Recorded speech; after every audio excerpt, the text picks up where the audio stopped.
민수기 23장 19절 24절입니다.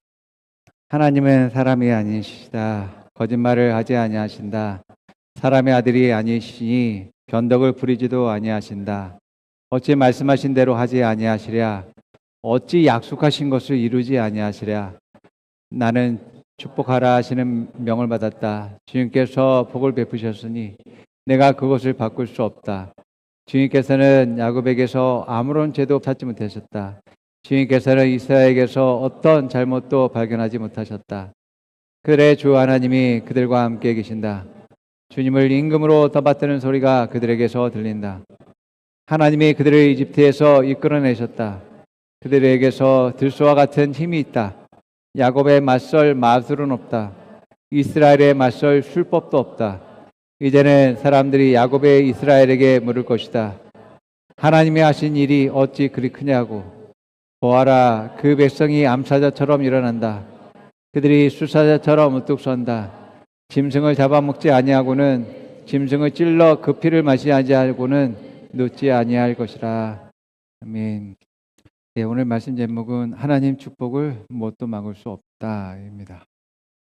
사람들은 자신의 삶 가운데 일이 잘 되지 않을 때, 실패가 반복되어졌을 때, 나는 안 되는가 보다라고 하기도 하고, 또 자기가 실수하고 또 잘못했을 때 나는 마땅히 그러한 실수한 것에 대해서 벌을 받아야 된다. 또 나는 벌 받는 게 마땅해 라고 생각하게 되어집니다. 물론 잘못한 것을 책임지고 대가를 치르는 것을 마땅합니다. 그러나 우리가 그냥 일상의 삶 가운데서 이제 내가 생각한 대로 되지 않았다라고 해서 내가 실패자이고 또 내가 벌 받는 거다. 또 하나님 나를 사랑하지 않으셔. 나는 사랑받을 자격이 없어라고 생각하는 것은 그것은 말씀에 근거한 생각이 아니고 또 하나님께 온 생각이 아니라는 것입니다. 로마서 8장 1절은 그리스도 예수 안에 있는 자는 결코 정죄함이 없나니라고 말하고 있습니다. 여러분, 그리스도 안에서라는 그러한 말씀에 우리가 주목해 볼 필요가 있습니다. 우리가 예수 그리스도 안에서 예수님이 우리의 죄를 대속하신 일과 또 우리가 지금 구원받았지만 우리가 계속 실수하고 잘못한 것에 대해서 우리가 회개할 때에 우리를 깨끗해 하시고 또 우리를 거룩하게 하시는 이제 하나님을 믿으려야지만이 되어지는 것입니다. 그래서 하나님께 나오는 자들마다 하나님께서 그들을 거룩하다 하시고 또 의롭다 하시다라고 말씀하시고 그들에게 놀라운 축복들을 주시는 것을 우리는 믿어야지만이 되어집니다. 그리스도인의 삶은 구원받은 자로서 용서받은 자로서 우리가 하나님 자녀답게 살며 또 하나님 뜻대로 그 뜻을 이루는 그러한 삶을 살고자 하는 그러한 목적과 비전과 그런 삶을 살아야지만이 되어지는 것입니다. 그렇기 때문에 우리는 눈에 보이는 그러한 사실과 감정보다는 하나님의 말씀과 하나님의 뜻대로 살아가야 되는 그러한 존재임을 여러분들 믿으시기 바랍니다. 자, 욥은 여러분 의인이었지만 그는 이제 마귀의 그러한 방해와 저주로 말미암아 그의 삶은 완전히 망가지게 되어집니다. 그런데 하나님 뭐라고 말합니까? 욥을 의인이라고 말씀하시고 있음을 보게 되어집니다. 또한 신약에서 우리가 예수님이 한 맹인을 만나게 되는데 베드로가 예수님, 저 맹인이 맹인된 것이 그의 부모의 죄입니까? 그의 죄입니까? 라고 이제 물어봅니다. 그랬더니 예수님이 뭐라고 하냐면 이 사람이나 그 부모의 죄 때문이 아니라 그의 삶을 통해서 하나님의 일을 나타내기 위함이다라고 말씀하는 것을 보게 됩니다. 우리가 예수 그리스도 안에 있다면, 하나님 안에 있다는 하나님의 뜻과 계획 안에 있다면 우리는 우리의 모든 삶은, 모든 인생은, 모든 수고는 하나님의 일을 나타내는 것임을 믿으시 바랍니다. 비록 그것이 고난이고 또 아픔이고 또 힘든 일이고 여러 가지 일들을 겪는다 할지라도 그 모두가 다 하나님의 뜻을 나타내고 이루는 것이다 라는 것을 우리가 믿게 될 때에 결국 여러분들이 그것을 보게 될 것입니다. 여러분 삶에서 하나님이 하신 일들을 보게 될 것이고 하나님이 여러분들을 세우시는 일들을 보게 될 것이고 승리와 성장하는 것을 보게 된다라는 것입니다. 그래서 하나님은 우리를 승리케 하시고 또 이 땅 가운데 빛으로 주셨음을 우리가 기억해야 됩니다. 여러분, 우리가 과거를 생각해 볼 때에 우리는 정말 말씀에 비춰서 너무나 형편없는 그러한 죄인이었습니다. 그런 나를 하나님 구원하셨습니다. 하나님이 여러분을 절대 포기하지 않으시고 여러분을 주신 그 축복도 거저가지 않으시며 여러분들과 영원토록 함께 하신다는 것을 믿으시기 바랍니다. 여러분, 여러분들이 축복받는 것은 하나님의 유익입니다. 여러분들이 잘 되고 형통하는 것이 여러분 하나님뿐만 아니라 세상에 복이 되는 것입니다. 여러분들을 통해서 정말 많은 생명이 살아나게 되고 하나님 주신 축복을 많은 사람들에게 나누고 전함으로 말미암아서 많은 사람들 살리고 그들을 세우고 온전하게 하는 일들을 하실 것이기 때문에 그렇습니다. 그래서 여러분, 여러분들이 비록 실수하고 잘못할 수 있습니다. 그러나 여러분들이 돌이키고 회개하십시오. 비록 여러분들에게 방해가 있고 어려움이 있고 힘든 일이 있다 할지라도 여러분들 자기 자신을 정죄하지 마십시오. 저주의식을 갖지 마십시오. 나는 안 되나 봐. 나는 틀렸어. 나는 못해. 라는 그러한 실패의식을 갖지 마시기 바랍니다. 그것이야말로 노예의 정체성입니다.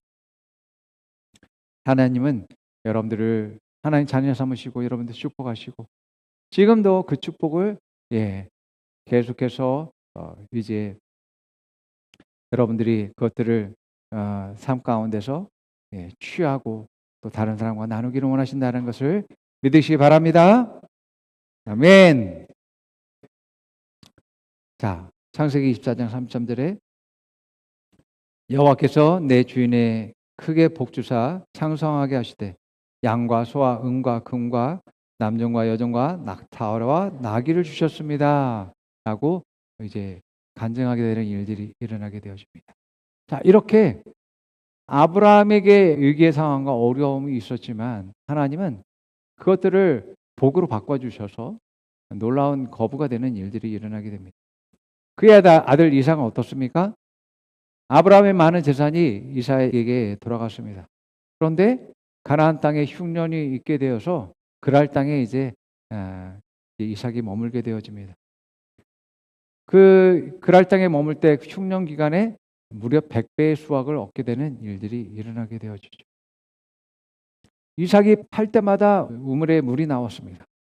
그런데 이 그랄 백성들이 그 우물을 다 빼앗든지 메우는 그러한 일들을 하게 되어집니다. 자, 그럼에도 불구하고 이삭이 계속해서 우물을 파게 될 때에 그곳에서 물을 얻게 되어집니다. 이것을 본 이삭이 어떠한 상황에서도 하나님의 축복이 그에게 있고 형통하는 것을 본 그랄 백성과 그랄 왕 아비멜렉과 군대장관 비골이 이삭 뒤에 있는 하나님을 두려워한 나머지 이삭과 동맹을 맺고자 찾아오는 일들이 일어납니다. 창세기 26장 28절에서 19절 읽어봅니다. 그들이 대답하였다. 우리는 주님께서 당신과 함께 계심을 똑똑히 보았습니다. 그래서 우리는 우리와 당신 사이에 평화조약을 맺어야 하겠다고 생각합니다. 이제 우리와 당신 사이에 언약을 맺읍시다. 우리가 당신을 건드리지 않고 당신을 잘 대하여 당신을 평안히 가게 한 것처럼 당신도 우리를 괴롭게 하지 마십시오. 당신은 분명히 주님께 복을 받은 사람입니다. 예, 그렇습니다. 이삭의 아들들인 야곱과 에서도 마찬가지입니다. 하나님이 그들을 축복하시죠. 하나님이 장자인 그 쌍둥이형 에서를 축복하셔서 이 에서도 큰 민족을 이루게 되어집니다. 창세기 32장 10절 말씀 읽어봅니다. 내가 지팡이만 가지고 이 요단을 건넜더니 이제는 두 때나 이루었나이다. 예, 그렇습니다. 야곱은 삼촌 라반의 집에 가서 이렇게 두 때나 이루었다라고 하는데 몇 천 마리의 그러한 가축들을 소유한 그러한 거부가 되어졌음을 보고 있습니다. 자, 출애굽기 1장 19절에서 22절 읽어볼게요. 산파들이 바로에게 대답하였다. 히브리 여인들은 이집트 여인들과 같지 않습니다. 그들은 기운이 좋아서 산파가 그들에게 이르기도 전에 아기를 낳아버립니다. 그래서 하나님이 산파들에게 은혜를 베풀어 주셨으며 이스라엘 백성은 크게 불어났고 매우 강하여졌다. 하나님은 산파들이 하나님을 두려워하는 것을 보시고 그들의 집안을 번성하게 하셨다. 아멘. 예. 여러분, 하나님의 말씀에 순종하고 하나님 뜻대로 하는, 하나님이 축복하신 것을 축복하는 그러한 태도를 보인 사람들에게 하나님이 축복하시는 일들을 하는 것을 우리가 볼 수 있습니다. 그래서 여러분, 하나님 편에 여러분들이 어떻게든 서야지만이 축복을 받게 되어집니다. 그래서 하나님이 아브라함에게 이런 약속을 했어요. 창세기 12장 2절에 3절 말씀, 이 말씀이 이루어진 겁니다. 읽습니다. 내가 너로 큰 민족이 되게 하고 너에게 복을 주어서 내가 크게 이름을 떨치게 하겠다. 너는 복의 근원이 될 것이다. 너를 축복하는 사람에게는 내가 복을 베풀고 너를 저주하는 사람에게는 내가 저주를 내릴 것이다. 땅에 사는 모든 민족이 너로 말미암아 복을 받을 것이다. 예, 그렇습니다. 예. 산파는 하나님이 축복한 백성, 하나님이 이제 번성케 하고 또 하나님 나라를 이루신 이 백성을 손을 대고 건드리고 이제 제거하는 것을 두렵게 여겼습니다.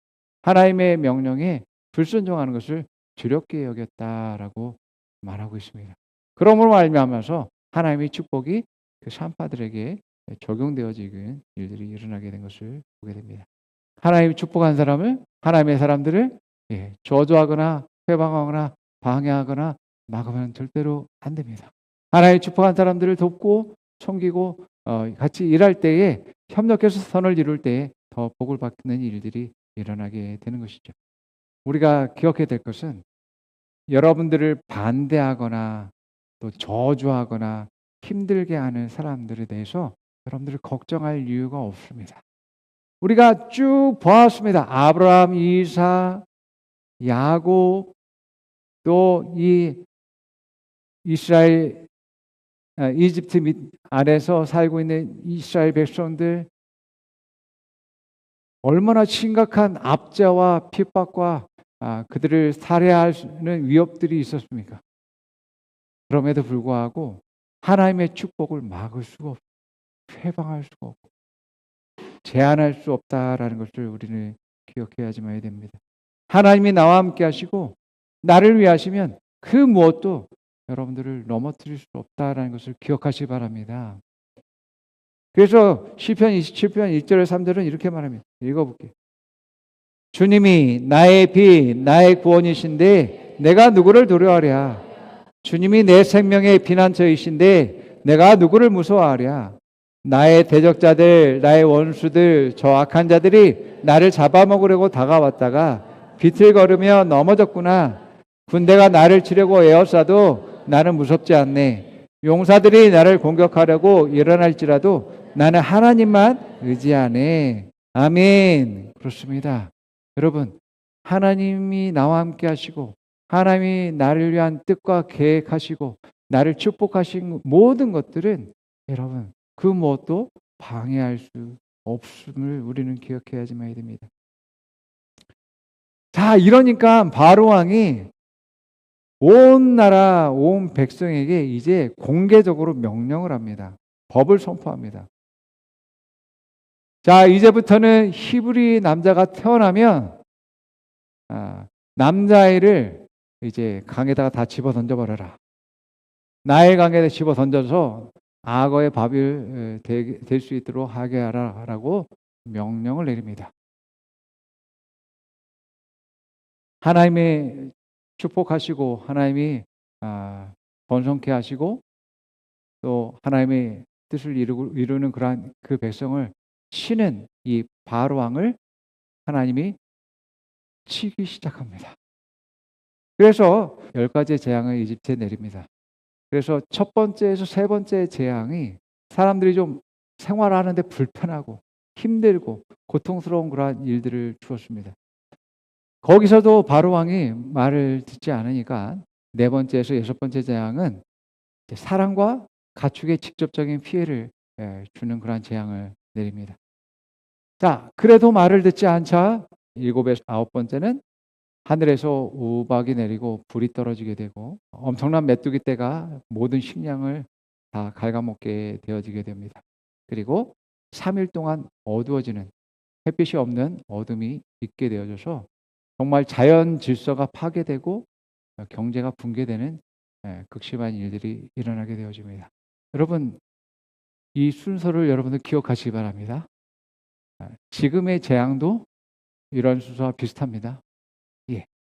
여러분들에게 잠깐의 불평과 고통을 주는 여러 가지들이 있겠지만 지금 우리에게 점점 일어나는 것들이 이전에 없었던 전염병들과 이제 여러 가지 가축들이 죽는 일과 사람들이 그것으로 죽는 일들이 일어나게 되어집니다. 그 다음이 뭐냐면 자연의 질서가 무너지는 겁니다. 예.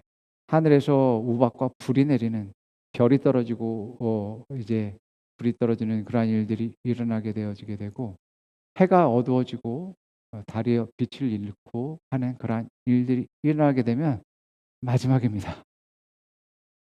그 뒤에 열 번째 재앙이 뭐였어요?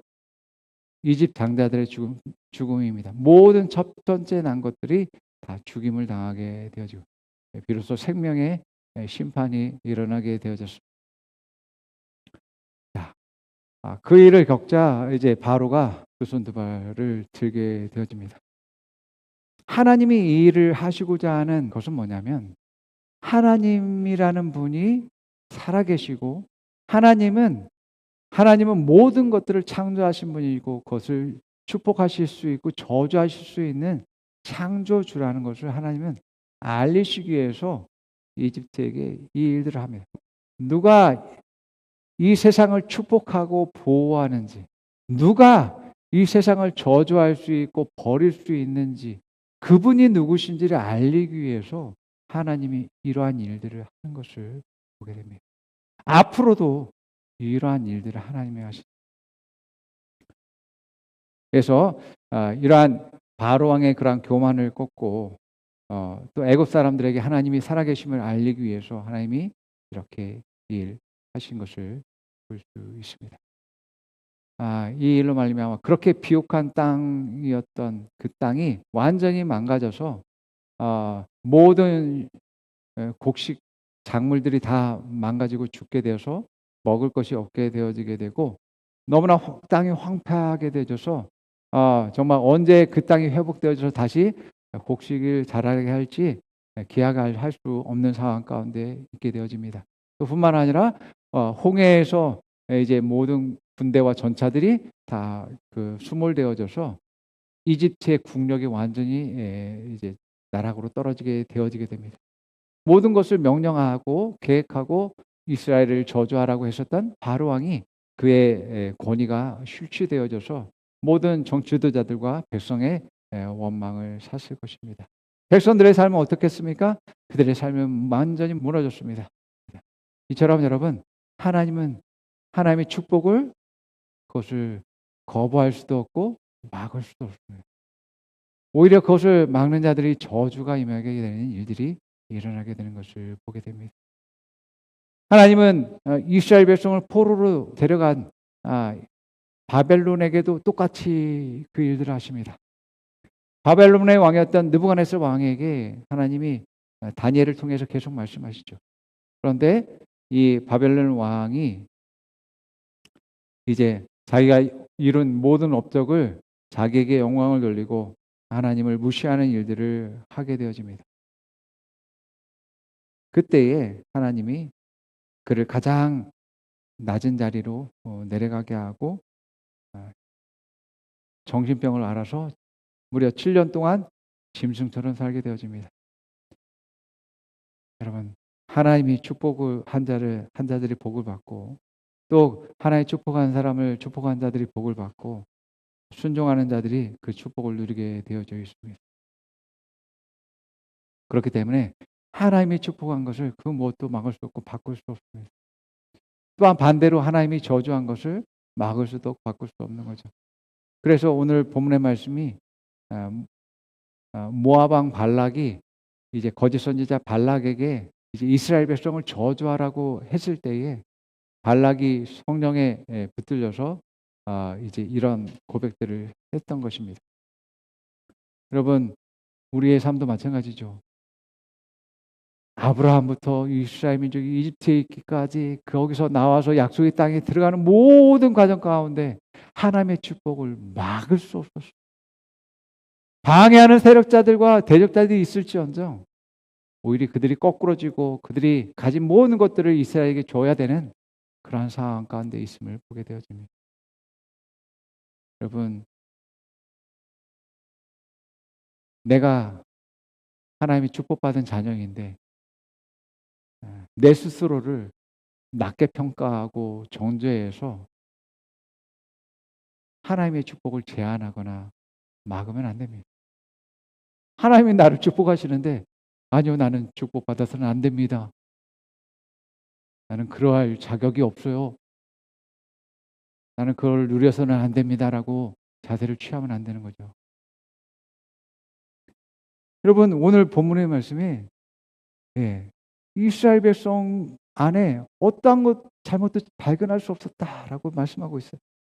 내가 생각할 때 나는 참 부족하고 연약하기 때문에 하나님의 축복 받을 자격이 없다고 생각할 수도 있고, 내가 실수하고 잘못할 때마다 하나님이 축복하지 않을 거야라고 생각할 수 있습니다.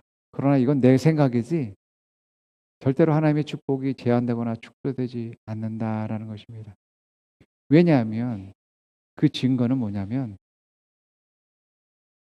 하나님 나를 축복하지 않으셨다면 나와 함께 하지 않을 겁니다. 나와 동행하지 않을 것입니다. 나를 인도하지 않으실 것입니다. 내게 관심이 없으실 것입니다. 하나님이 함께 하신다는 것 자체가, 하나님의 임재가 하나님 자신이 축복 아니겠습니까? 이미 축복하셨다라는 것을 여러분들이 반증하고 있는 것입니다. 말씀하고 있는 것입니다. 하나님이 함께 하신다라는 것은 내가 축복받았어, 내가 축복 가운데 있어라는 그러한 증거입니다. 확증입니다. 여전히 여러분 예수님을 사랑하시죠?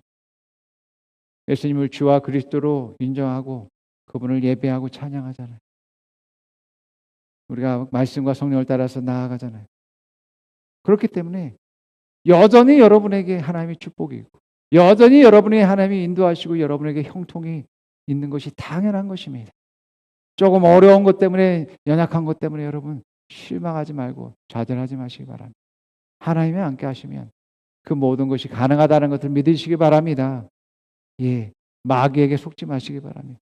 그 작은 실수와 연약함 때문에 자기 자신을 정죄하지 마시기 바랍니다. 하나님의 눈으로 내 자신을 바라볼 수 있는 사람이 되어야지만 되어집니다. 여러분, 어떤 아버지도 자녀가 조금의 잘못과 문제가 있다라고 해서 그 아들을 저주하지 않습니다. 그 아들이 오히려 그것에서 더욱 성장해서 잘 되기를 원하는 것입니다. 그래서 더욱더 잘 돼서 연약하지 않고 그것들이 극복되어지고 성장하고 발전해서 승리하는 삶을 살기를 원하는 것이 부모의 마음입니다. 우리 하나님의 아버지도 마찬가지죠. 여러분의 작고 연약한 것 때문에 축복을 거두시지 않습니다. 여러분에게는 아브라함의 축복이 있습니다. 이미 여러분에게 하나님의 복이 있습니다. 그렇기 때문에 하나님의 자녀인 여러분이 복을 받았고 여러분을 축복하는 자들이 복을 받고 또 여러분들을 저주하는 자들이 저주를 받게 되어집니다. 여러분들은 하나님의 축복을 누리면서 그것들을 다른 사람에게 나눠줄 수 있고 전할 수 있고 또 그들을 통해서 세울 수 있는 그러한 여러분들 되시기 바랍니다. 그러므로 여러분들이 복의 근원 되어지고 복의 통로가 되어짐으로 말미암아서 더 큰 복과 배가 되는 그 복을 누릴 수 있는 여러분 되기를 축원합니다. 우리 함께 고백해 봅니다. 나는 아브라함의 복을 받았습니다. 생육하고 번성하는 복이 내게 있습니다. 부유함과 넉넉함이 내게 있습니다. 호의와 형통이 있습니다. 나는 복의 근원입니다. 나를 통해 세상은 복을 받습니다. 나를 통해 세상은 빛을 봅니다. 나를 통해 하나님 영광을 봅니다. 나를 통해 하나님 사랑을 봅니다. 옆 사람이 말해봅니다. 당신은 복의 근원입니다. 당신은 복의 근원입니다. 당신은 모든 것을 할 수 있습니다. 모든 것이 가능합니다. 하나님이 당신과 함께 하십니다. 하나님이 당신과 함께 하십니다. 당신을 위해 일하십니다. 당신이 축복을 누리고 성장하기 원하십니다. 당신이 축복을 누리고 성장하기 원하십니다. 하나님이 당신을 사랑하십니다. 아멘. 기도하겠습니다.